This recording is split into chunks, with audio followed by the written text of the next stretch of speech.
1 2 3. За өдрийн минь залуусаа юу цаана 11 сарын 10 болсон байна. Нэг өдөр болсон байна. Окей. Бүгдээ алтан дээр юу болж байна харцгаа. Алт бол ямар ч байсан 4-7 хоног бодоход хөдөлж хэллээ. За тэгэхээр алт бол weekly draft байтай Trace дээр reject candle-тай 38.2 23.6 гол гацсан дэше импульс явах боломжтой байгаа. За хайд төрсөн байгаа учраас нэлээд гоё шүү. Digital time frame after trade buy and zone Trace төлөв Fibonacci-гийн 61.8 импульс явах боломжтой байгаа. Тэгээд daily дээр бол daily-ийг эвдэж чадахгүй байсан candle range бол дээшээ эвдэж орсон гэдэг нь их хэмжээний buy volume-ыг бол дагуулж орж ирсэн гэдэг нь ойлгомжтой болсон байгаа. Яг энэ хөдөлгөөнөөр. Окей. За тэгээд энэ range бол 4 цаг дээр үнцэн downtrend хөдөлгөөнтэй байсан. Downtrend selling zone-тай. Одоо энэ дээрээс ингээ харах юм бол үнцэн хөдөлгөөн энд ороод үсгээд энд ороод үсгэсэн байсан. Яралаа доош нь ивцэн Trace хөдөлгөөн 1 удаа 2 удаа ирж байгаа. 3 4 удаа ирсэн. Одоо ингээ 5 дахь удаага ирж байгаа байдалтай тий. Тэгээ энэ бол яг ингээд bearish flag байж магадгүй. Гэхдээ дээшээ ч явах хөдөлгөөн байж магадгүй. Яг гэх юм бол дээр 4 цагийн ярал руу break-ин хийцэн байгаа. Тэгээ 4 цагийн ярал руу break-ин хийсэн үнцэн хөдөлгөөн нь ерөөхдөө дээшээ 4133-ыг зорж байгаа. Энэ хэрвээ break-ийн амжилтгүй болох юм бол доошоо үнцэн хөдөлгөөн буцаад унахтаа нэлээд хүчтэй савлт буюу 3898 л унах боломжтой болно.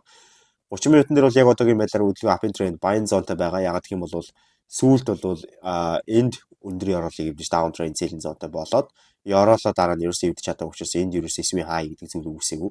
Тэгээ энэ орой дэшээ эвдэж up trend buying zone-тай болсон ингээ явж байгаа. Up trend buying zone-тай Trace хөдөлгөөн байхгүй юм хөдөлгөөн байна гэсэн. Яг одоогийн байдлаар бол энд бас л нэлээд удаан хугацаанд үргэлжилсэн байсан. Яг хэрэлтийн хөдөлгөөн нь бол одоо л дуусч байна гэдэг харагдаж байна тийм ээ. Окей.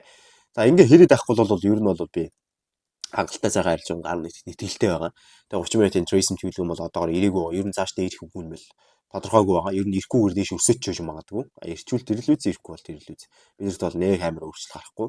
Гол нь 4 цагийн fake out болоод break-ийн амжилтгүй болоод ярал хөвдөө Trace төгөөд инх юм бол доош сэл харин тэхгүйгээр үнцэн хөдөлгөөн маань энийхэндээ Trace төлөвлөгийн амжилттай дуусгаад дээш чиглэлийг заасан тохиолдолд байдна гэсэн энгийн хүлээлттэй сууж энэ одоо ирж байгаа Trace төлөвлөгийн альтны 23.6 level дээр ороод ирсэн байгаа учраас эндээс ярал үсгэсэн тохиолдолд бол үнцэн хөдөлгөөн дээш өсчих бүрэн боломжтой болчихж байгаа маа. Дээшээ бол нэлээд хурдтай өсөөд ер нь бол 4 цагийн resist руу шууд ороод ирж магадгүй.